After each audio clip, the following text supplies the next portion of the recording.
There's a strange vulnerability in knocking on someone's door, even when it's just down the hall in your own home. You never know what you'll find on the other side. For me, that night, it was David. And the expression on his face changed everything. I hadn't thought twice about it when I walked to his room, barefoot on the cool hardwood floor holding an empty glass in my hand. I'd planned to ask him if he'd left the garden lights on again. A simple question. Nothing more.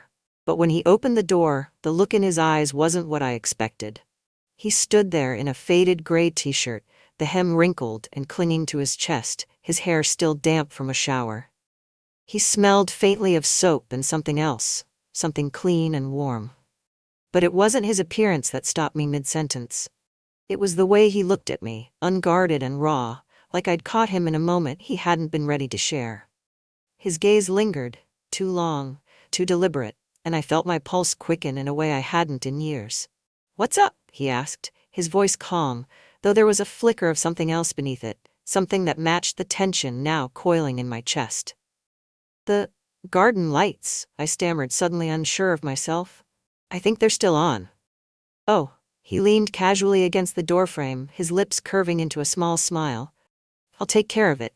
"Thanks," I said, the word tumbling out too quickly. I started to turn away, but his voice stopped me. "You okay?" I froze, my hand tightening around the glass. "Why wouldn't I be?" He shrugged, his eyes still on me. "You just seem, I don't know, different lately." "Different how?" I asked, forcing myself to meet his gaze. "Distracted," he said simply, "like you're carrying something heavy and don't want anyone to notice." His words landed like a soft blow, and for a moment, I didn't know how to respond. He wasn't wrong. He had seen through me in a way that was both startling and disarming. "I'm fine," I said finally, my voice steadier now. "Just tired." "Right," he said, though the way he looked at me made it clear he didn't believe me.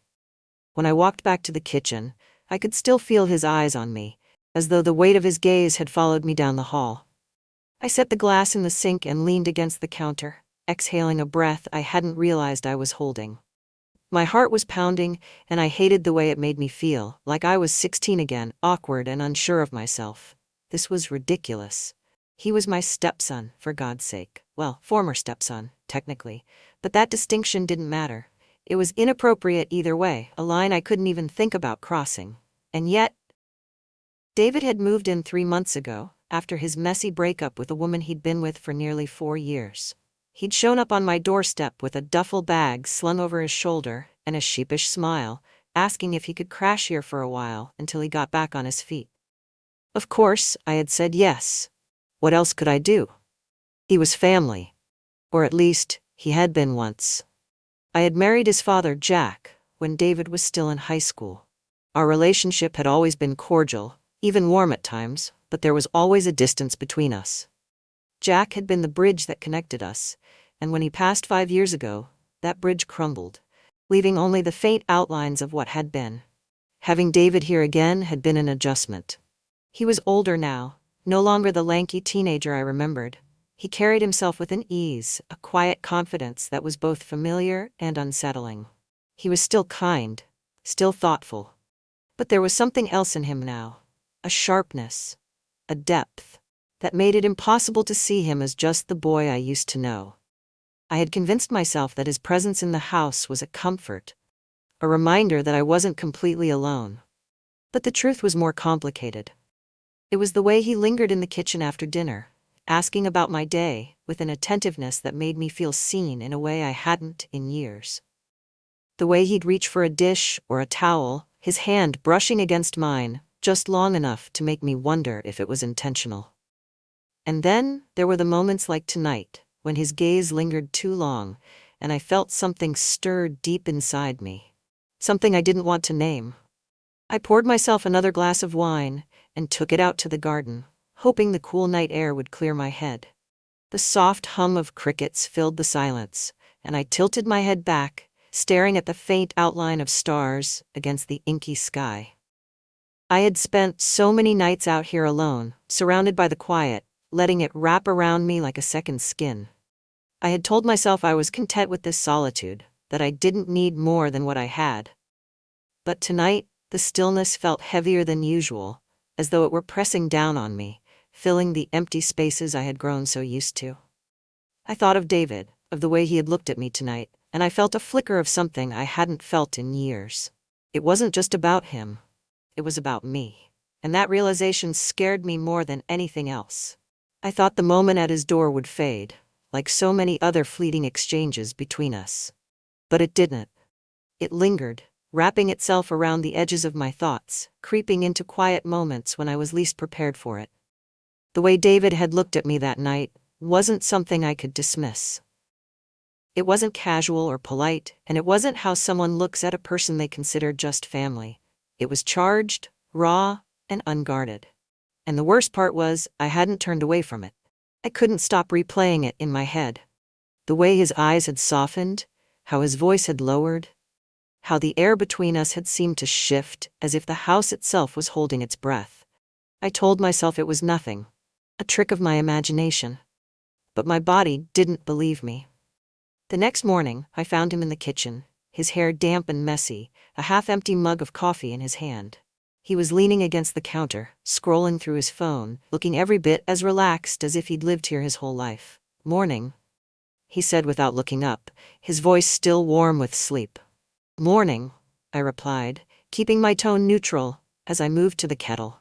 I could feel his eyes on me as I reached for the tea bags, my hand trembling slightly despite my best efforts to appear calm. I hated that he could unnerve me so easily, that his presence could tilt my world off balance with just a look. "Did you sleep okay?" he asked, his voice soft. I nodded, pouring the boiling water over the tea bag. "Fine. You?"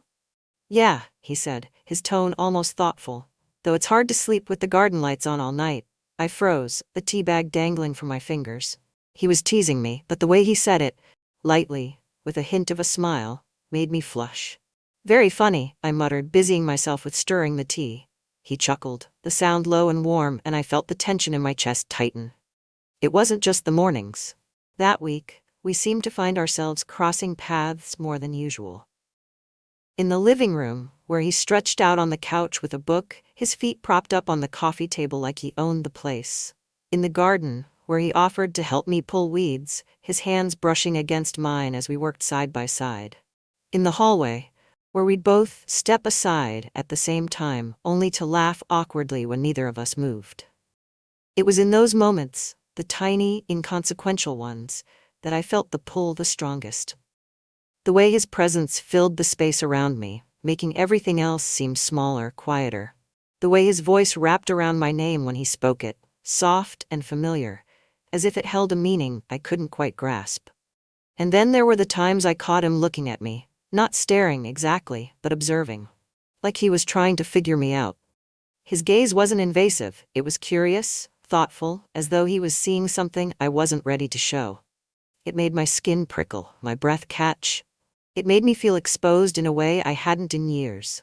One evening, I found him in the kitchen again, chopping vegetables for dinner.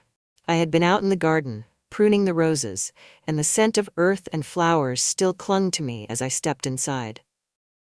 "Smells good," I said, pausing in the doorway. He glanced up, his smile easy and warm. "Figured I'd help out." "You're always the one cooking." "You don't have to," I said, though the sight of him standing there, sleeves pushed up, knife in hand, sent a wave of warmth through me. "I don't mind," he replied, turning back to the cutting board. I walked to the sink, rinsing my hands under the cool water. The window above the sink was open, letting in the evening breeze, and I could hear the faint hum of crickets outside. "You're good at that," I said, glancing over at him. He looked up, raising an eyebrow. "At chopping vegetables?" "At cooking," I clarified, smiling despite myself. He shrugged, his grin widening. "You pick up a thing or two when you live on your own." The comment hung in the air for a moment, a reminder of the life he had before this, the heartbreak that had brought him here. "Do you miss it?" I asked softly. "Sometimes," he admitted, his hands stilling for a moment. "But I don't think I miss her. I think I just miss the idea of it." I nodded, understanding more than I wanted to admit. After dinner, we ended up in the living room, a bottle of wine open on the coffee table between us. He was sprawled across the couch, his legs stretched out, while I sat in the armchair, the warm glow of the lamp casting soft shadows on the walls. "You're quiet tonight," he said, his voice breaking the comfortable silence. Just tired, I replied, taking another sip of wine. You say that a lot, he said, a faint smile tugging at the corner of his lips. Maybe I am tired, I said, trying to keep my tone light. Or maybe you're just used to keeping everything to yourself, he said, his gaze steady and unflinching. The comment caught me off guard, and I felt my breath hitch. He didn't say it with judgment. It was quiet, observant, like he was stating a fact I couldn't deny. I'm not, I started, but the words faltered. You don't have to pretend with me, he said softly. His words lingered in the air, heavy and unspoken, and I felt the weight of them settle over me. Later, as I lay in bed staring at the ceiling, I couldn't stop thinking about the way he had looked at me. The quiet intensity in his voice. He was right. I was keeping things to myself. I had been for years, ever since Jack died, ever since the world grew quieter and smaller around me. But now, with David here, everything felt different. The silence didn't feel as comforting anymore. The solitude I had once clung to felt like a weight. Something I wasn't sure I wanted to carry alone any longer. And that terrified me. The following evening was unusually quiet. The rain had started in the late afternoon, a soft drizzle that turned the garden into a shimmering sea of green. I stayed inside, curled up in the living room with a blanket and a book, but the words on the page refused to hold my attention. I could hear David in the kitchen. The faint clatter of dishes and the occasional sound of the faucet turning on and off. He always cleaned up after dinner without being asked, a quiet act of kindness that I had come to rely on more than I cared to admit. Eventually, the silence in the house grew too heavy, and I found myself standing in the doorway of the kitchen, watching as he dried the last of the plates. He hadn't noticed me yet, his focus on the towel in his hands, and for a moment I just stood there, unsure of what I was doing. Need something? He asked suddenly, glancing over his shoulder with a small smile. I hesitated, caught off guard by the question. No, I just thought I'd see if you needed help. He set the plate down and turned to face me, leaning against the counter with an easy confidence that made my stomach tighten. I think I've got it under control, he said, his smile softening. But thanks. I stepped into the kitchen, the sound of rain tapping against the windows filling the quiet between us. You've been restless lately, he said, his tone casual but probing. Something on your mind? Not really, I replied, though the lie felt thin even to me. Come on, he said, crossing his arms over his chest. You're always in motion these days, cleaning, gardening, cooking. It's like you're trying to keep yourself too busy to think. I felt a flicker of irritation at how easily he seemed to see through me, but there was no malice in his voice, just quiet concern. Maybe I just like staying busy, I said, meeting his gaze. Or maybe you're avoiding something, he said softly. His words hung in the air, and I felt the weight of them settle over me. You don't know what you're talking about, I said finally, though my voice lacked the conviction I wanted it to have. Don't I? He asked, stepping closer. His nearness unsettled me, not because I felt unsafe, but because I felt the exact opposite. There was a warmth in his presence, a quiet steadiness that made it hard to keep my walls up. David, I trailed off, unsure of what I was trying to say. It's okay, he said gently. You don't have to explain, but you don't have to carry everything on your own either. His words were simple, but they cut through me like a blade. I'm not carrying anything, I said quickly, turning away and busying myself with wiping down the already clean counter. You're not a very good liar, he said, his tone light but pointed. I froze, the cloth in my hand trembling slightly. I don't know what you want me to say, I admitted, my voice barely above a whisper. I'm not asking you to say anything, he said. I just want you to let me in. I turned to face him, my chest tight with emotions I didn't know how to name. Why do you care so much? I asked, the words tumbling out before I could stop them. Because I see you, he said simply. Not the version of you that keeps everything together, that smiles and pretends like everything is fine. I see the real you, and I care about her. His honesty left me breathless, and for a moment I couldn't look at him. The weight of his gaze, the raw sincerity in his voice was too much. This isn't right, I said finally, shaking my head. You're my stepson. I'm not your son, he said quietly. That doesn't matter, I replied, though the conviction in my voice faltered. Doesn't it? He asked, stepping closer still. I backed away, my hands gripping the edge of the counter as though it could anchor me. You're young, I said, my voice trembling. You have your whole life ahead of you. You shouldn't be wasting your time worrying about me. He laughed softly, though there was no humor in it. You think this is about age? About wasting time? Isn't it? I asked, my frustration bubbling to the surface. No, he said firmly. It's about you. It's about the way you light up when you're talking about your garden, or the way you hum to yourself when you're cooking. It's about how you make this house feel alive again, even when you don't realize it. His words broke something in me, and I felt tears prick at the corners of my eyes. David, this is complicated, I said, my voice breaking. Maybe, he said, his voice softening. But that doesn't mean it's wrong. The room fell silent, the sound of the rain outside the only thing breaking the quiet. He reached out then, his hand brushing against mine, where it rested on the counter. Tell me to stop, he said, his voice barely above a whisper. If this is something you don't want, just say the word and I'll back off. I promise. I opened my mouth, the words hovering on the tip of my tongue, but I couldn't say them. Instead, I looked up at him, my heart pounding as I met his gaze. The vulnerability in his eyes mirrored my own, and for the first time in years, I felt truly seen. I don't know what I want, I admitted, my voice trembling. He smiled then, a small, understanding smile that made my chest ache. That's okay, he said softly. You don't have to figure it out right now.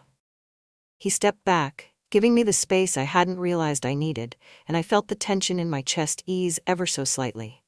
As he left the kitchen, I stayed where I was, my hand still resting on the counter, my heart racing in my chest.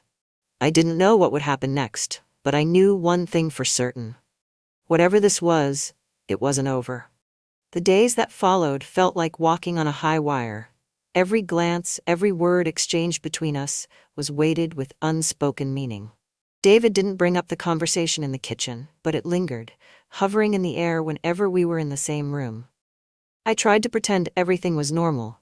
I busied myself with cleaning the house, tending to the garden, and burying myself in the comforting monotony of routine. But, no matter how hard I tried, I couldn't shake the memory of the way he had looked at me. His voice, soft but certain as he told me I didn't have to carry everything alone. The truth was, I didn't know how to feel about what was happening between us, or how to stop it.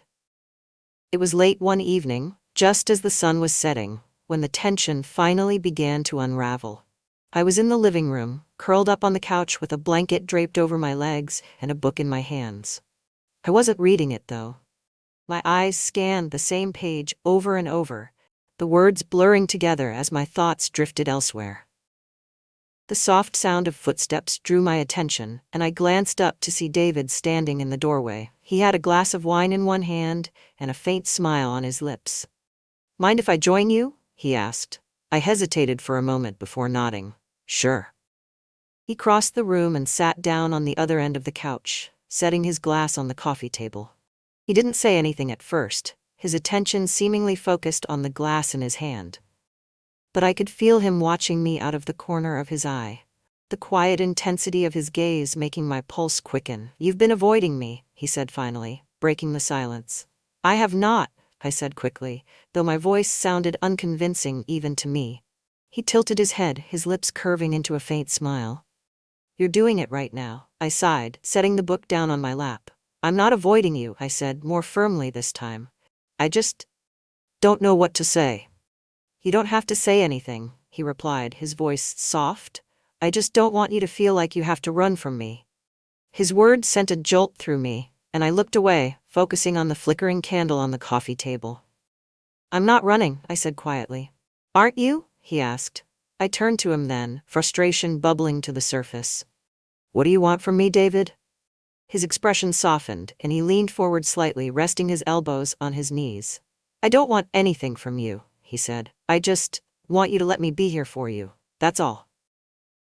The simplicity of his words disarmed me, and I felt my chest tighten with a mix of emotions I couldn't quite name. Why? I asked, my voice trembling. Because I care about you, he said, his gaze steady and unflinching. More than I probably should. The confession hung in the air, heavy and unspoken, and I felt my breath catch. I shook my head, standing abruptly and wrapping the blanket around my shoulders like a shield. "This is wrong," I said, my voice breaking. "Why?" he asked, standing as well. "You know why," I said, my back to him. "No, I don't," he said softly, his voice closer now. I turned to face him, my heart pounding in my chest. "You're my stepson, David. Whatever this is, it can't happen." "I'm not your stepson," he said, his tone calm but insistent. "Not anymore. And even if I was, that doesn't change the way I feel about you." His words left me reeling, and I took a step back, the blanket slipping from my shoulders. "You don't know what you're saying." "Yes, I do," he said, his gaze locking onto mine. "I've known for a while now, and I think you feel it too, even if you don't want to admit it." I opened my mouth to argue, to tell him he was wrong, but the words wouldn't come, because deep down I knew he was right. "You don't understand," I said finally, my voice trembling. "I can't let myself feel this way. It's too much." "You don't have to do it alone," he said, stepping closer. "I'm here. I'll always be here, if you'll let me." His hand reached out, brushing lightly against mine, and I felt a spark shoot through me at the simple touch. "I can't," I began, but the words faltered. "You can," he said softly. "Just let yourself feel it. Just this once." The space between us seemed to disappear, and before I could think better of it, I reached for him, my fingers curling into the fabric of his shirt. The kiss was tentative at first, hesitant and unsure, but it quickly deepened, his arms wrapping around me as though he was afraid to let go. I felt his hand slide up to cup my face, his thumb brushing against my cheek as he pulled me closer. It was overwhelming, intoxicating, and for a moment, I let myself get lost in it. In the warmth of his touch, in the way his breath mingled with mine, in the way his presence filled the empty spaces inside me that I hadn't realized were still there. When we finally pulled apart, our foreheads rested against each other, our breaths mingling in the quiet. "Tell me you didn't feel that," he whispered, his voice rough with emotion. I closed my eyes, my chest tight with conflicting emotions. "I did," I admitted, my voice barely audible. "Then don't run from it," he said, his hand still cradling my face. "I don't know how to do this," I said, tears pricking at the corners of my eyes. "You don't have to," he said softly. "Just let me be here for you." I didn't reply. I couldn't. But as I stood there in his arms, the sound of the rain tapping against the windows, I felt something shift inside me. I didn't know what would happen next, but for the first time in a long time, I felt the faint stirrings of hope. The storm outside intensified as the night wore on, thunder rolling in deep, rumbling waves that shook the windows. The power flickered once, then went out completely, leaving the house bathed in darkness. I stood frozen in the living room, my breath uneven as the weight of what had just happened lingered in the air. David stood across from me, his silhouette barely visible in the faint light from the window. Neither of us spoke. The silence between us, punctuated only by the sound of rain pelting against the glass. My heart was pounding so loudly, I was sure he could hear it, and my mind raced with 1,000 thoughts I couldn't seem to sort out. I knew I should walk away, retreat to my room, and let the darkness swallow this moment before it grew into something I couldn't control. But my feet stayed planted, and when he finally stepped closer, the space between us disappeared entirely. "You don't have to say anything," he said softly, his voice steady but quiet, "but please don't pretend this didn't mean something." His words were a lifeline in the storm of my emotions, pulling me toward a truth I wasn't ready to face. "It's not that simple," I said, my voice trembling. "David, I can't." "You don't have to decide anything right now," he said, his hand reaching out to brush against mine. The contact was brief, but it sent a jolt through me, a reminder of how much I had been craving even the smallest connection. "Just let me be here." His hand moved to my face then, his thumb tracing the curve of my cheek in a gesture so tender it brought tears to my eyes. "I see you," he murmured, his forehead resting lightly against mine. "And I care about you. More than I probably should, but I can't pretend otherwise anymore." I closed my eyes, my chest tightening at the raw vulnerability in his voice. Every part of me wanted to push him away, to put an end to this before it went any further. But I couldn't. I couldn't bring myself to step back, to break the fragile connection we had created. Instead, I leaned into him, my hands gripping the front of his shirt as though it were the only thing keeping me grounded. "This is crazy," I whispered, the words tumbling out before I could stop them. "Maybe," he said, his breath warm against my skin, "but it doesn't make it any less real." The next moment happened so quickly, so effortlessly, that I didn't even realize what I had done until it was over. My lips found his, tentative at first, as though I were testing the waters of something I knew I couldn't take back. His response was immediate, his arms wrapping around me and pulling me closer, his kiss deepening with a fervor that made my knees weak. It wasn't just a kiss. It was an unraveling, a release of everything I had been holding back for so long. I felt his hands slide down to my waist, his touch firm but careful, as though he were afraid I might slip away. My own hands found their way to his shoulders, gripping tightly as the intensity of the moment threatened to overwhelm me. "Are you sure?" he murmured against my lips, his voice rough with emotion. "Yes," I whispered, the word escaping before I could second-guess it. The living room became our sanctuary, the storm outside raging on as if in harmony with the chaos inside me. He guided me to the couch, his movements slow and deliberate, giving me every opportunity to stop him, but I didn't. Instead, I let myself fall into the moment, into him, into the warmth and security of his arms. His hands moved with quiet reverence, exploring the curves of my body in a way that made me feel cherished, wanted, alive. It wasn't just about the physical connection, it was the way he looked at me, his gaze filled with an intensity that made my chest ache. It was the way he whispered my name, soft and reverent, as though it were the most precious thing in the world. For the first time in years, I let myself be vulnerable. I let myself feel. Every touch, every kiss, every whispered word was a reminder of what I had been missing, of what I had convinced myself I didn't need. And as the night stretched on, I felt the walls I had built around myself begin to crumble, piece by piece. He was patient, attentive, his every movement a quiet promise that he would never take more than I was willing to give. And in that moment, I gave him everything. When it was over, we lay tangled together on the couch, the faint light of the candles casting soft shadows across the room. His fingers traced lazy patterns along my arm, and I felt a warmth bloom in my chest that I hadn't felt in years. "Are you okay?" he asked softly, his voice low and steady. I nodded, my head resting against his chest. "I think so." He pressed a kiss to the top of my head, his arms tightening around me. "I meant what I said," he murmured. "I'm here. For as long as you'll let me be." I didn't reply, but his words stayed with me as the storm outside began to fade, the thunder growing distant. For the first time in a long time, I felt a quiet sense of peace settle over me. It wasn't perfect, far from it, but it was enough. As I drifted off to sleep in his arms, I couldn't help but wonder what tomorrow would bring, and whether I had the courage to face it. For now, though, I let myself savor the moment, the warmth of his embrace and the faint stirrings of hope that had begun to take root in my chest. Morning came slowly, the pale light filtering through the curtains casting soft golden hues across the room. I woke to the sound of rain dripping lazily from the gutters, a faint echo of the storm that had raged the night before. For a moment I didn't move. I stayed curled on the couch, my head resting against David's chest, his arm draped loosely over me. His breathing was slow and steady, his warmth anchoring me in a way I hadn't felt in years. But then, reality began to creep in. Its edges sharp and unrelenting. The memories of the night before were vivid, undeniable, and the weight of them settled heavily in my chest. I slipped out of his arms carefully, not wanting to wake him. As I stood, wrapping the blanket around my shoulders, I glanced down at him. He looked so peaceful.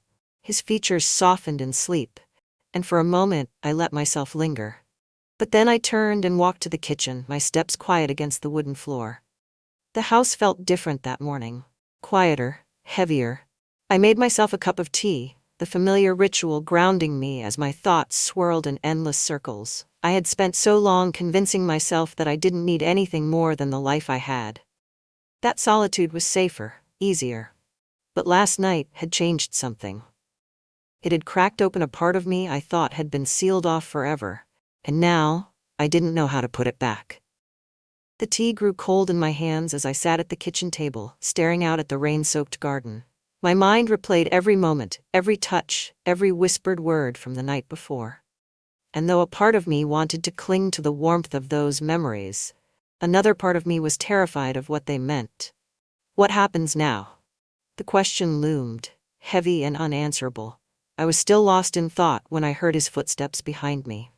"Hey," David said softly, his voice still thick with sleep. I turned to see him standing in the doorway, his hair mussed and his t-shirt wrinkled. He looked at me with a small, hesitant smile, as though he wasn't sure what to expect. "Morning," I said, my voice quieter than I intended. He stepped into the kitchen, leaning against the counter as he watched me. "You left early." "I needed some air," I replied, wrapping my hands around the mug as though it could shield me from the weight of the conversation.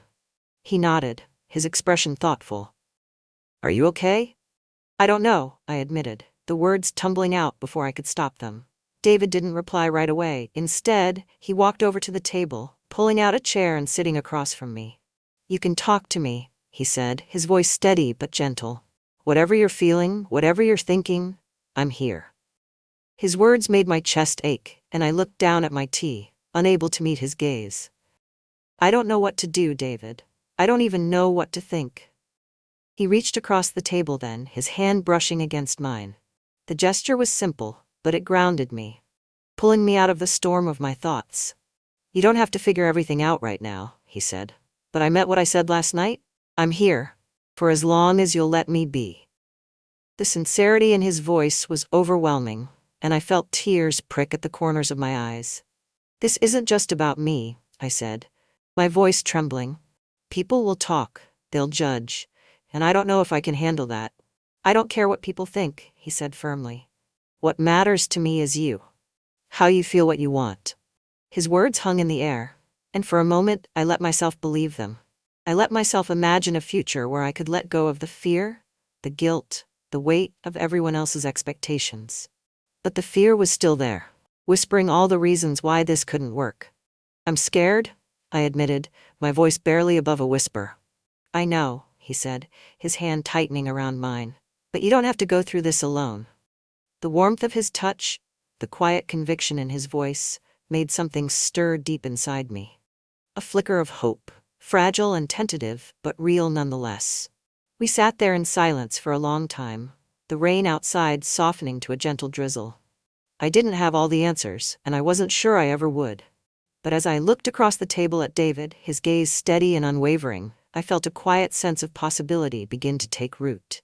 For so long, I had told myself that this chapter of my life was over, that the best I could hope for was quiet contentment. But now, I wasn't so sure. Maybe there was still more to write. Maybe, just maybe, I could let myself hope again. When David finally stood, his hand brushing against mine one last time before he turned toward the door, I felt a warmth bloom in my chest. "Take your time," he said softly, his smile warm and genuine. "I'm not going anywhere." As the door closed behind him, I sat alone in the quiet, the weight of his words settling over me like a blanket. For the first time in years, the stillness didn't feel so heavy. And though I didn't know what the future held, I knew one thing for certain. I wasn't ready to give up on it just yet.